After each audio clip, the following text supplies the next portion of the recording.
ईसा के जन्म के 300 साल पहले हुण कबीले के लोगों ने चीन में कोहराम मचा रखा था। ध्यान रहे, जंगलों में रहने वाले हुणों के कबीलों ने चीन के राजाओं पर ताबड़तोड़ हमले करके अकूत अपार दौलत अपने कब्जे में ले ली। हुणों से परेशान होकर चीन के सम्राट शी हुआंग ने ईसा के जन्म के 245 साल पहले चीन की दीवार बना दी, जो आज भी विद्यमान है। इस दीवार के बन जाने के बाद हुणों का चीन में घुसना दूभर हो गया। इससे परेशान होकर हुणों ने पश्चिम की तरफ बढ़ना शुरू कर दिया। हुण लोग अत्यंत ही कट्टर, कड़क, असभ्य और बर्बर थे। लूटमार के द्वारा ही वे अपना जीवन निर्वाह करते थे। हुणों ने प्रचंड आंधी के समान पश्चिम की ओर बढ़ना शुरू किया और पश्चिम की युइसी जाति के लोगों पर अपनी जीत के झंडे गाड़े। ये युइसी जाति के लोग हुणों से डरकर सीर नदी के मैदानों की तरफ भागे। सीर नदी के इस इलाके में शकों का शासन था। युइसी जाति के लोगों ने इन शकों पर ताबड़तोड़ धावा बोला और शकों के राज्य को अपने कब्जे में ले लिया। ध्यान रहे, पहले हुणों ने युइसी जाति के लोगों के राज्यों को जीता, फिर इन युइसी जाति के लोगों ने शकों के राज्यों को जीता। यही समय था जब शकों की एक शाखा ने बैक्ट्रिया प्रदेश पर आक्रमण कर दिया और वहां के यवन राजा हेलियोक्लीज को टुकड़ों टुकड़ों में काट दिया। शक लोगों की जिस शाखा ने बैक्ट्रिया प्रदेश पर अपनी जीत के झंडे गाड़े थे, वही शाखा हिंदुकुश पार करते हुए भारत की तरफ बढ़ने लगी। भारत में घुसकर शकों ने पुष्प कलावती और तक्षशिला प्रदेशों पर अत्यंत ही क्रूर तरीके से आक्रमण करते हुए इन पर अपना अधिकार स्थापित कर दिया। ईसा के जन्म के 72 साल पहले शकों के एक कट्टर राजा मोअस का जन्म हुआ। यही शकराज मोअस था, जो क्रूरता का दूसरा नाम था। अपनी अत्यंत विनाशक सेना के साथ मोअस ने मथुरा, महाराष्ट्र, उज्जैन पर भयभीत करने वाला हमला किया। उज्जैन की जीत के बाद शकों ने शक संवत की शुरुआत की। तीनों लोकों के अधिपति महादेव शिव को मानने वाले ये शक संपूर्ण भारत पर अपनी विजय पताका फहराना चाहते थे। पर शक अनजान थे उस वीर से जो मालव देश में बैठा शकों की नस्लें तबाह करने की कसमें खा रहा था, जो स्वयं वीर विद्वान कट्टर बाहुबल के साथ अपनी सेना का निर्माण कर रहा था। शकों की जड़ें हिला देने की कुव्वत रखने वाले उस देवतुल्य महामानव का नाम था वीर विराट सम्राट विक्रमादित्य उर्फ महाराज विक्रमसेन। कौन थे ये महावीर जिसे दुनिया ने विक्रमादित्य के नाम से नवाजा? सम्राट विक्रमादित्य आज से 2500 साल पहले राज राजा सम्राट महेंद्रादित्य के गर्जन। सम्राट ने 100 वर्षों तक लगातार शासन किया। उन्होंने पूरी दुनिया पर अपनी जीत के झंडे बुलंद किए। उस काल में सम्राट के नाम से दुनिया भर के लोग परिचित थे। अपने समय के महान वीर योद्धा विक्रमसेन के सामने खड़े होने की ताकत दुनिया के किसी भी योद्धा के पास नहीं थी। विक्रमादित्य भारत की प्राचीन नगरी उज्जैन के राज सिंहासन पर बैठते थे। उन्होंने भारत भूमि से शकों का समूल नाश कर दिया था। अयोध्या के राजा प्रभु श्री राम के पद चिन्हों पर चलते हुए विक्रमसेन ने अपने राज्य में राम राज्य की स्थापना की। जब शकराज मोअस ने अपनी क्रूर सेना के साथ उज्जैन पर हमला किया, तो उस समय उज्जैन के राज सिंहासन पर सम्राट विक्रमादित्य के पिता महेंद्रादित्य का शासन था। शकों ने उज्जैन को जीतकर उज्जैन के राजा महेंद्रादित्य को बहुत अपमानित किया।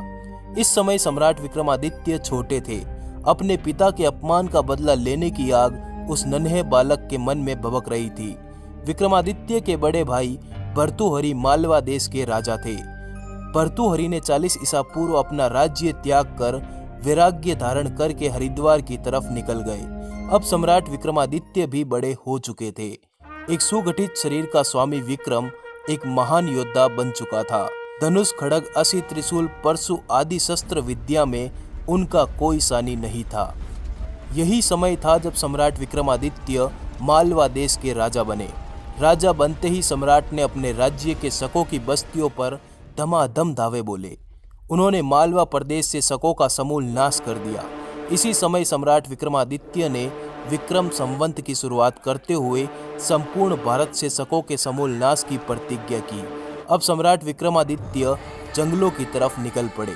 यहीं पर सम्राट ने जंगलों में रहने वाली जातियों को एकत्रित करके भैरव सेना का निर्माण किया। देश के कोने कोने में बने शिव मंदिरों में भैरव सेना के केंद्र बनाए गए। कहते हैं कि ये भैरव सेना काल का दूसरा रूप थी। हर तरह के युद्ध में माहिर ये भैरव सेना दुश्मनों के लिए मौत के समान थी। इस समय सम्राट विक्रमादित्य के पास विश्व की सबसे शक्तिशाली सेना थी, जो अपने अंतिम परिणाम में मात्र जीत ही चाहती थी। इसी सेना के साथ सम्राट विक्रमादित्य ने संपूर्ण भारत की भूमि को विदेशी शासकों से मुक्त कराने के लिए एक बृहत्तर अभियान चलाया। इसी समय उज्जैन के महाकुंभ का समय आया। संपूर्ण भारत की भैरव सेना उज्जैन पहुंची। महाकुंभ का स्नान होते ही ये भैरव सेना शकों पर काल बनकर टूट पड़ी। इस समय संपूर्ण भारत में 4 महाशक राजों का राज्य था। भैरव सेना ने इन चारों शक राजों को बंदी बनाकर सम्राट विक्रमादित्य के सामने उज्जैन लाया। यहीं पर इन शकों को समाप्त कर दिया गया। भैरव सेना ने संपूर्ण भारत में ऐसी विजयी पताका फहराई कि भारत के चप्पे चप्पे से शकों का नाश कर दिया गया। इन्हीं 40 से 50 वर्षों में राजा विक्रमसेन अखंड भारत पर एक छत्र शासन स्थापित करने वाले राजा विक्रमादित्य की उपाधि धारण की।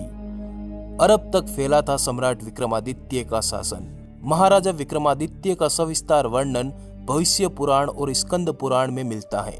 विक्रमादित्य के बारे में प्राचीन अरब साहित्य में भी विस्तार से वर्णन मिलता है। उस वक्त उनका शासन अरब देश तक फैला था। दरअसल विक्रमादित्य का शासन अरब और मिस्र देश तक फैला था और संपूर्ण धरती के लोग उनके नाम से परिचित थे।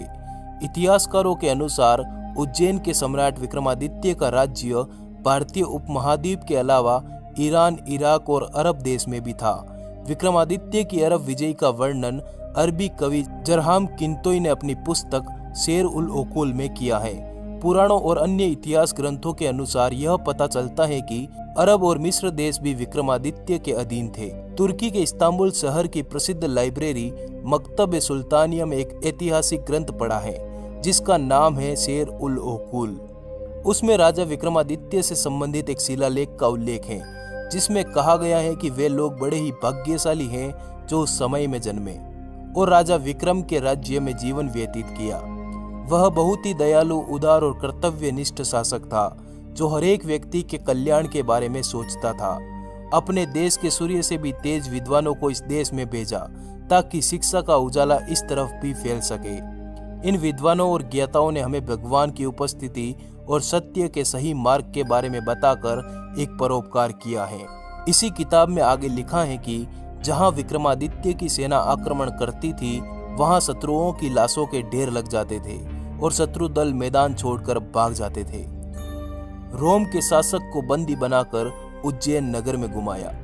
ज्योतिर्विद्या भरण नामक ग्रंथ में उल्लेख मिलता है कि रोम देश के शासक जूलियस सीजर को विक्रम संवत 24 को सम्राट विक्रमादित्य ने अपनी जीत के झंडे रोम देश में गाड़े, जहां से रोम देश के राजा सक्रात जूलियस सीजर को बंदी बनाकर उज्जैन नगर लाया गया और संपूर्ण नगर में घुमाया गया।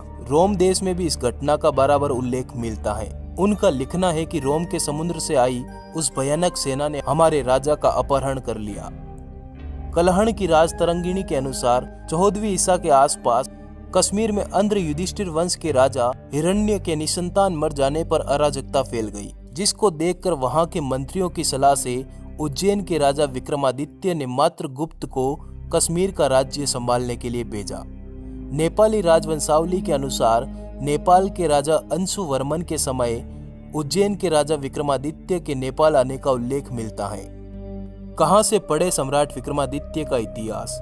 यह हमारे बच्चों का दुर्भाग्य है कि हमारे भारत के इस महान सम्राट के बारे में इतिहास में कोई जानकारी नहीं मिलती, पर हमारे ग्रंथों में सम्राट विक्रमादित्य का बराबर उल्लेख मिलता है।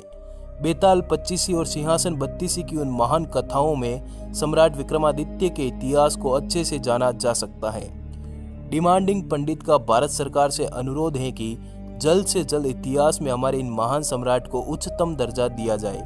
दोस्तों, इस वीडियो को अधिक से अधिक लाइक जरूर करिएगा ताकि ये वीडियो दूर दूर तक जाए। धन्यवाद, जुड़े रहिए।